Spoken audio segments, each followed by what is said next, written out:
주의 사랑으로 사랑합니다. 축복합니다.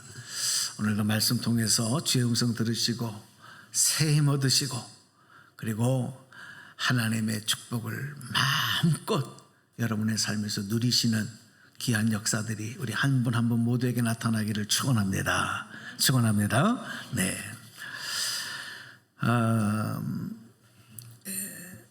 오늘은 이 말씀의 주제가 웅덩이와 형통함의 영적 의미, 이렇게 말씀의 제목을 정했습니다. 이게 말씀의 주제이기도 합니다.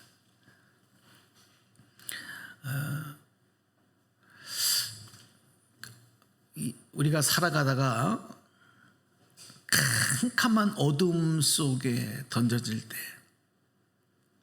그리고 사방이 꽉 막힌 곳에 갇혀 있을 때 사람은 가장 극심한 공포를 느끼고 또 두려움을 경험하면서 이 죽음의 그 압박감을 느끼게 됩니다. 그래서 교도소에 가면 이 죄수들이 자꾸 문제를 일으키고 질서를 지키지 않고 법을 그 안에서도 규칙을 위반하고 그런 죄수들에게는 그 징계를 내릴 때 이 독방에 가둔다고 그럽니다. 마치 한 사람이 간신히 누울 수밖에 없는, 다른 사람하고도 전혀 대화할 수 없는 그런 사방이 꽉 막힌 독방에 가다 놓는 거예요. 그래서 죄수들이 제일 무서워하는 게 이 독방에 갇히는 거라 그래요. 이 감옥 안에보다도 더 고통스러운 거죠.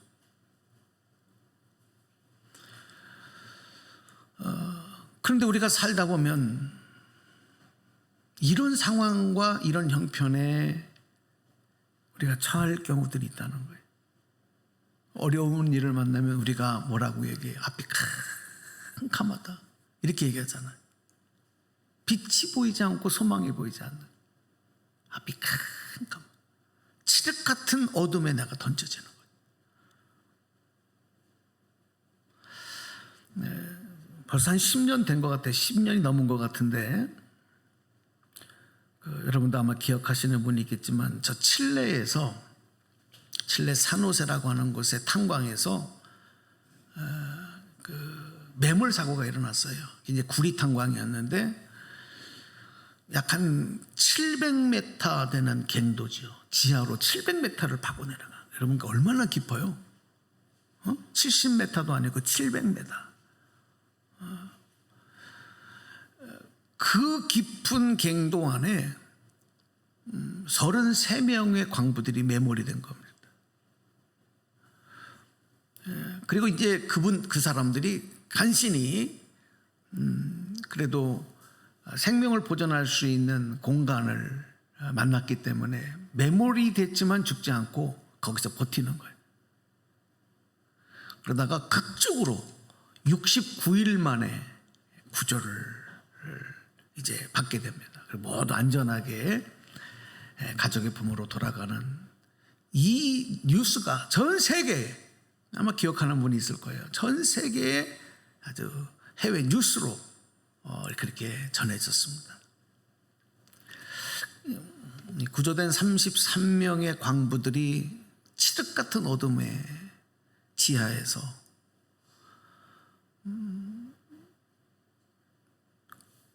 앞뒤로 꽉 막힌 그 공간 안에서 69일을 버티면서 매일매일 죽음의 공포와 두려움과 싸우는 거예요.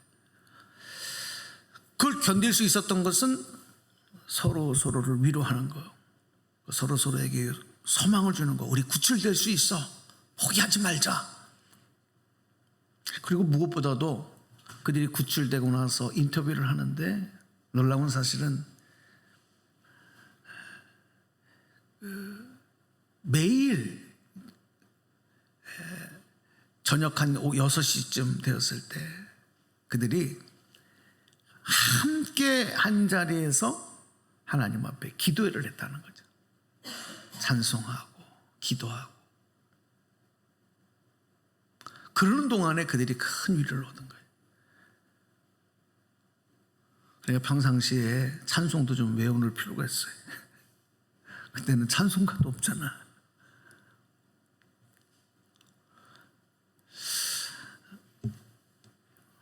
시대적으로, 국가적으로, 가정적으로, 개인적으로 이런 캄캄한 어둠에 던져져서 빛을 잃어버리고 답답한 웅덩이에 갇힌 것 같은 상황에 던져지는 일들이 많이 벌어지고 있습니다. 오늘도 우리 주일학교 어린이가 기도를 하는데, 하나님, 저 우크라이나의 전쟁이 빨리 멈추게 해주세요. 그렇게 기도하더라고요. 전쟁의 소식이, 수많은 사람들이 이유 없이 죽어가고, 팬데믹 상황으로 전염병이 번지고, 국가적인 경제 위기들, 가정, 개인, 질병의 문제로 많은 어려움들이 어둠으로 꽉 막힌 웅덩이로 우리를 가둬놓는.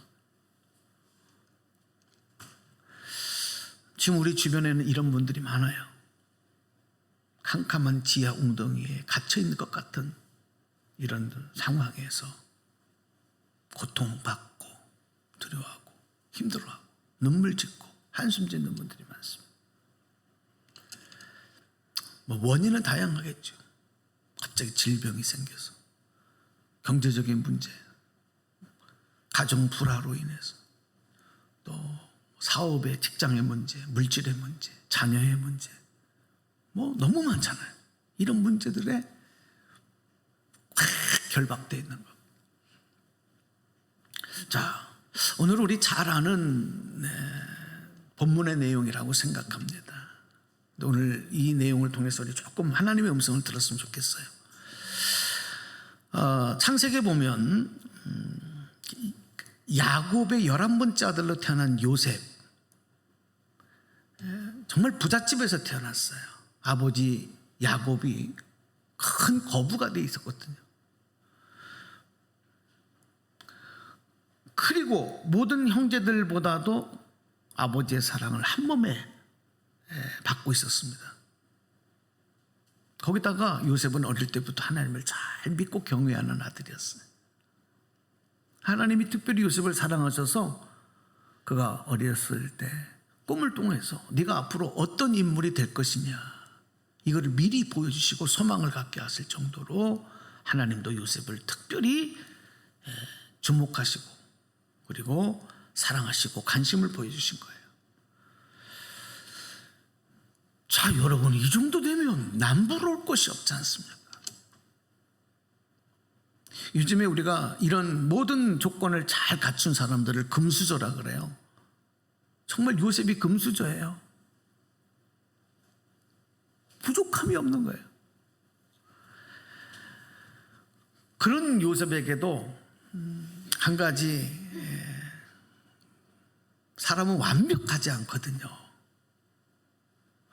이런 요셉에게도 한 가지의 문제가 있어요. 결핍이 있었어요. 그건 바로 뭐냐면, 야곱의 부인이 4명이거든요. 그러니까 형제들이 12명이 있지만 이복 형제들이에요. 그 이복 형들에 의해서 아버지의 편애를 받는 요셉이었기 때문에 시기와 질투를 당하. 그게 요셉의 문제였어요. 근데 아버지 야곱은 그럴수록 요셉을 더 사랑하는 거예요. 야곱이 왜 이렇게 요셉을 편애하고 사랑했느냐? 그 이유가 있어요. 요셉이 이뻐서도 그렇지만 그 가정 상황을 보면 여러분 아시잖아요. 야곱이 외삼촌 라반의 집에 가서 일을 하다가 그 라반의 딸을 보는데 이 라헬을 보고 뿅 한눈에 반해요. 그리고 결혼하고 싶어서 결혼하게 해달라고 하니까 그럼 7년 동안 여기서 노예 종살이를 해라. 노예 일을 해라.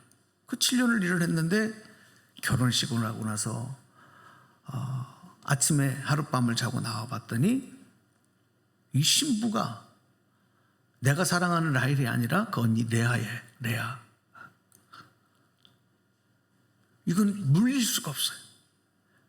이거 왜 이러냐 그랬더니 나는 라헬이랑 결혼하고 싶었는데, 그랬더니 외삼촌 아버니 그러면 7년을 더 일해. 그래서 여러분 14년 동안을 종살이를 하면서 결혼한 여인이 라헬이에요. 근데 이 문제가 뭐냐면 라헬이 아이를 못 낳는 거예요.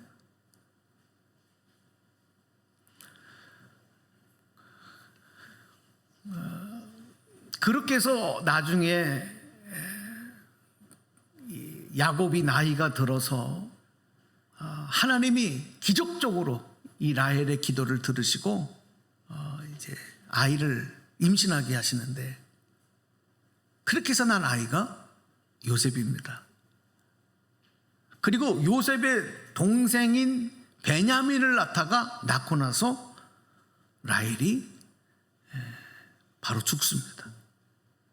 출산하고 죽은 거예요. 그러니까 야곱은 다른 자식들도 다 귀하지만 요셉을 더 사랑한 거예요. 더 뽑아게 된 거예요.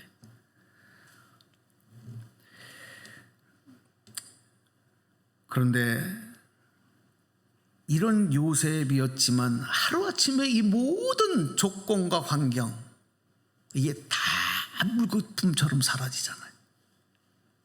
어느 날 형들이 요셉을 죽이려고 해요.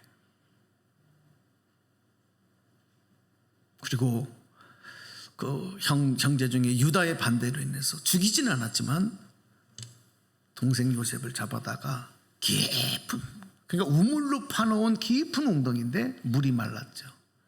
거기에다가 요셉을 던져버립니다.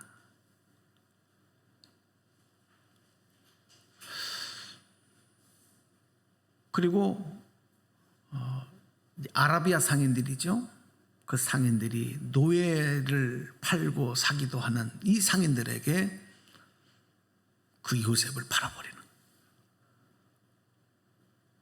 그리고 아버지에게는 그 요셉의 옷에다가 짐승의 피를 묻혀서 사자에게 물려 죽었습니다. 시체도 찾을 수 없습니다. 이렇게 거짓말로 사고 위장을 시켜버린 거예요. 자, 여러분, 이런 날벼락 같은 일이 요셉의 인생에 벌어져요.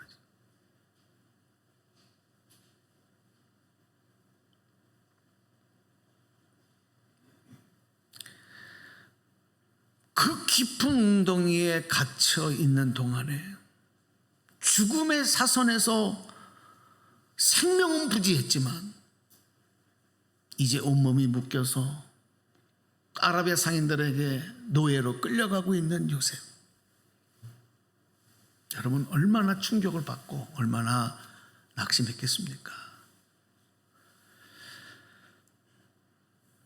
무엇보다도 형들에게 배신을 받아요. 형들에 의해서 내가 이렇게 된다. 친형들에 의해서.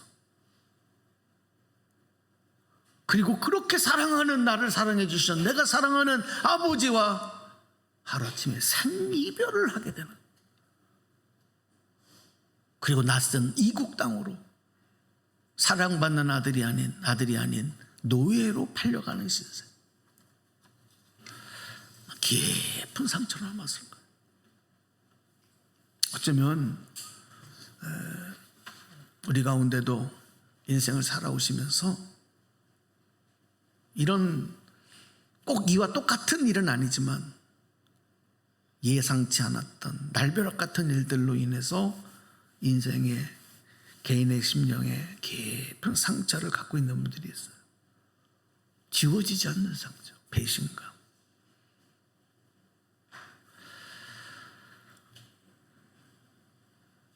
그런데 여러분, 보통 보면은 우리가 어떤 사람이 이런 어려움을 만나고 하루아침에 이렇게 망하고 하루아침에 이런 고통, 저 바닥으로 떨어져서 정말 인생에 정말 실패한 모습이 되면은 저 사람 하나님 앞에 벌 받았다. 무슨 죄를 저렇게 졌기 때문에 저 사람은 저런 끔찍한 일을 당할까? 이렇게 생각을 하잖아요. 그거 참 조심해야 됩니다. 여러분, 이런 생각을 하는 것은 하나님 앞에 복 받을 모습이 아니에요. 조심해야 됩니다. 물론 죄로 인해서 하나님께 징계를 받고 심판을 받는 일들도 있죠. 그러나 그렇다고 해서 우리가 잘 알지도 못하면서 그렇게 단정하는 것은 대단히 큰 교만이고 큰 실수를 할 수가 있어요. 그래서 그럴 때는 그걸 위로하고 안타까운 마음으로 기도하는 일이 오늘 우리가 할 일이에요. 여러분, 요셉이 갑자기 하루아침에 이렇게 된 것은 요셉의 죄 때문이 아닙니다. 요셉이 그런 죄를 짓지 않았어요. 하나님을 배신하지도 않았어요.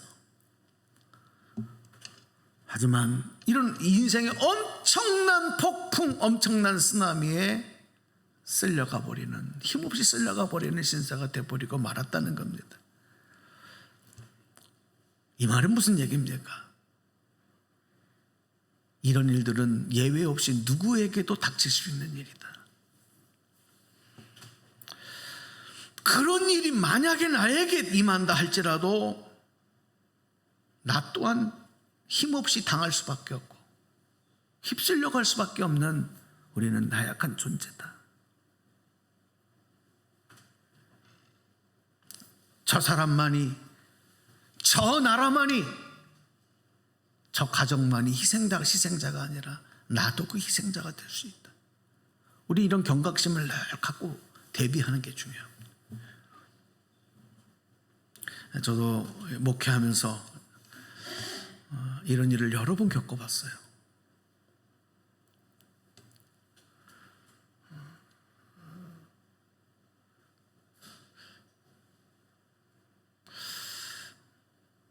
그때를 생각하면 지금도 이렇게 소름이 올라올 정도로 힘들고 괴로운 기억들이 있습니다. 제가 그래도 성장하는 과정에서는 서울에서 중심가에서 목회하셨던 아버님 그 배경으로 인해서 남들보다는 그렇게 어려움을 당하지 않고 성장한 것 같아요.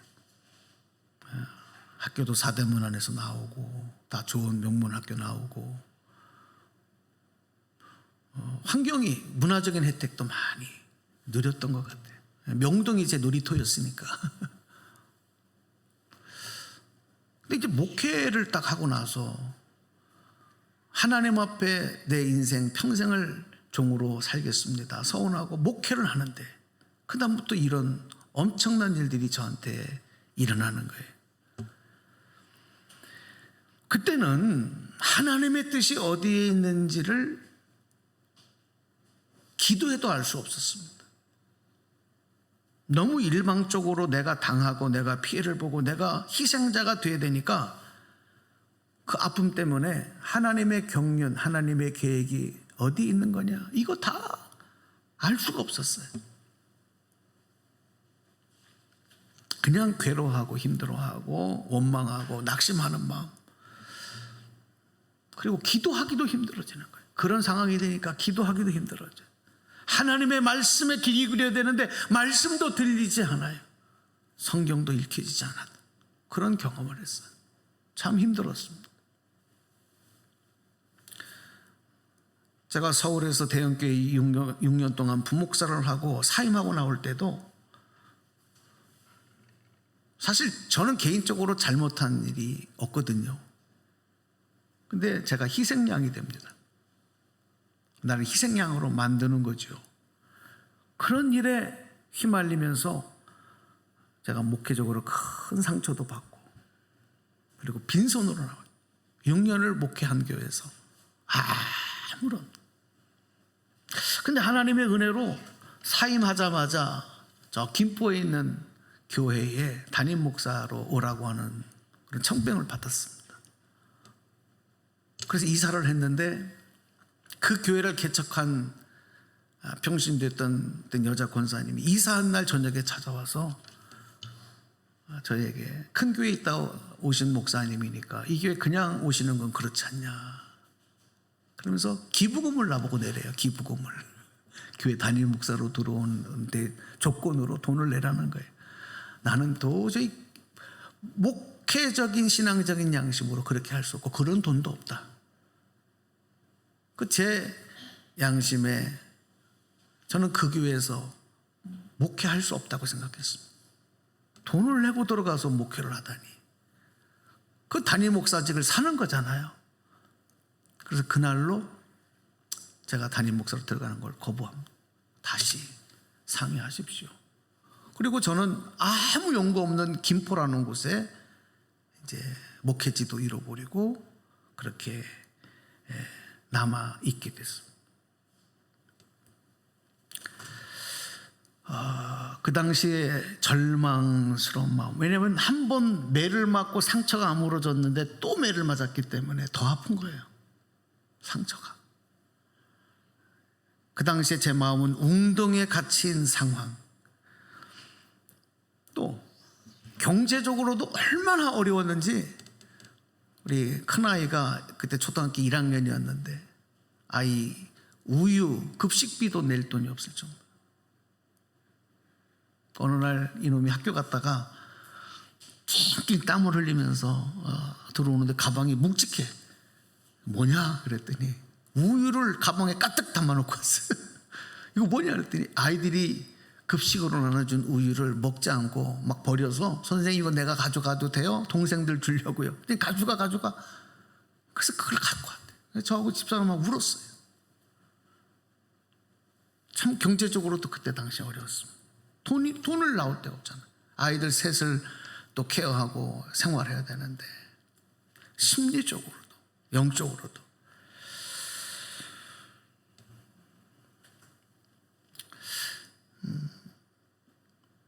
제가 이 목회 가운데 초창기에 경험했던 이런 일들 한 편의 이야기를 좀 말씀을 간증을 했지만 어떤 어려움이 있을 때 이것을 이겨내나 싶었는데 또 다른 웅덩이가 있고 그 웅덩이는 더 깊은 웅덩이고 그래서 더 절망스러워하는 일들. 요셉이 꼭 형들에게 배신받고 팔려간 그 웅덩이에서 이제 빠져나오지요. 그것은 뭐냐면 요셉의 상황이 애굽에 끌려가서 애굽의 왕인 바로의 가장 신일받는 친위대장인 보디발의 장군의 집에 노예로 팔려 들어갔지만 오늘 말씀처럼 하나님께서 요셉과 늘 함께 하시고 요셉에게 복을 주셨기 때문에 그리고 그 성실함 때문에 그 보디발도 요셉을 인정해서 자기 집의 모든 관리를 모든 재산을 요셉에게 다 맡기는 겁니다. 자, 여러분 이 말은 무슨 얘기냐면 당시 애굽은 천하를 호령하는 가장 강력한 나라에 왕 다음으로 힘이 있는 가장 부자이고 가장 정치적으로 권력적으로 힘을 가진 사람의 신복이 되면서 그 재산과 권력을 다 통할할 수 있는 그런 요셉이 된 거예요. 여러분 이건 세상의 최고의 성공을 이룬 겁니다. 아버지 집에서 아들로 있을 때보다 더 큰 성공을 이룬 거예요. 출세한 거예요. 그런데 그걸로 된 걸로 생각을 했는데 요셉이 참 이 17살의 요셉이 이제 그렇게 팔려가고 또 점점 청년이 되다가 보니까 요셉이 참 외모적으로도 출중한 인물을 가졌었다. 그런 이야기들이 있거든요. 보디발의 아내가 이 요셉을 성적으로 육체적으로 유혹을 하는 겁니다.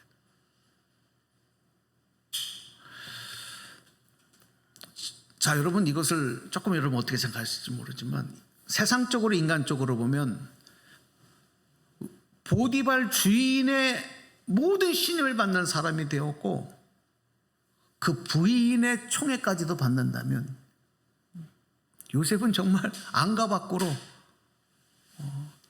모든 것을 다 움켜쥔 사람이 될 수 있었어요.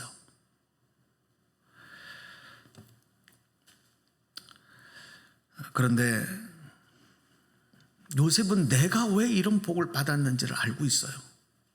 자기의 공로라고 생각하지 않는 거예요. 오늘 본문 말씀을 한번 다시 성경을 보겠습니다.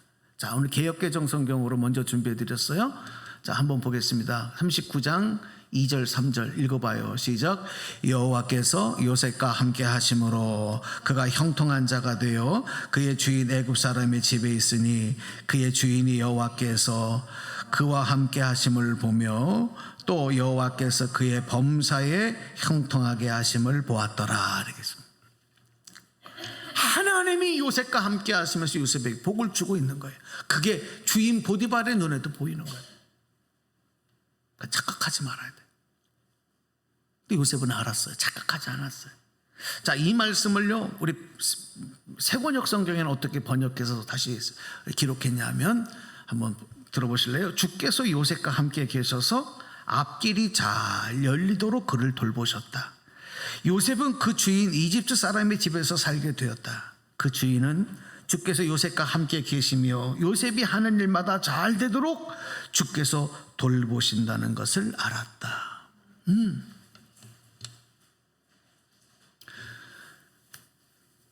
그래서 요셉을 가정 총무로 삼고 요셉을 인정하고 신뢰한 거예요.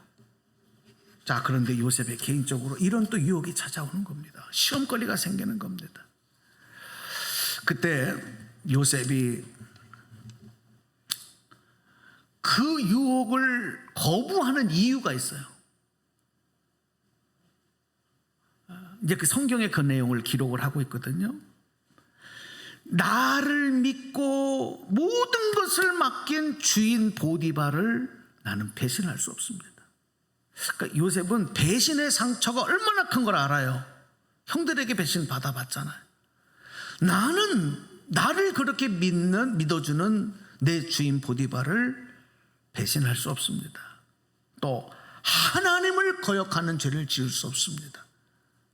이 요셉의 흔들리지 않는 주관이고 고백이었습니다. 우리 성경 같이 볼게요. 39장 9절 말씀입니다. 자, 표준세번역으로 같이 읽어봐요. 시작. 이 집안에서는 나의 위에는 아무도 없습니다. 나의 주인께서 나의 마음대로 하지 못하게 한 것은 한 가지뿐입니다. 그것은 마님입니다. 마님은 주인 어른의 부인이시기 때문입니다. 그런데 내가 어찌 이런 나쁜 일을 저질러서 하나님을 거역하는 죄를 지을 수 있겠습니까? 예. 여러분, 요셉이 왜 하나님께 복을 받고 구원의 역사에 중요한 인물이 되었는지를 아셔야 합니다. 세상의 출세보다 유익보다 나의 이로움보다 배신하지 않는다. 하나님께 나를 그토록 사랑하시고 동행하시고 나를 여기까지 높여주신 하나님께 나는 죄를 지을 수 없다. 하나님을 실망시켜 드릴 수 없다. 내 주인 보디발을 배신할 수 없다. 그 결과가 뭐냐? 이렇게 결정하고 나간 결과가 또 더 깊은 웅덩이로 빠지는 거예요.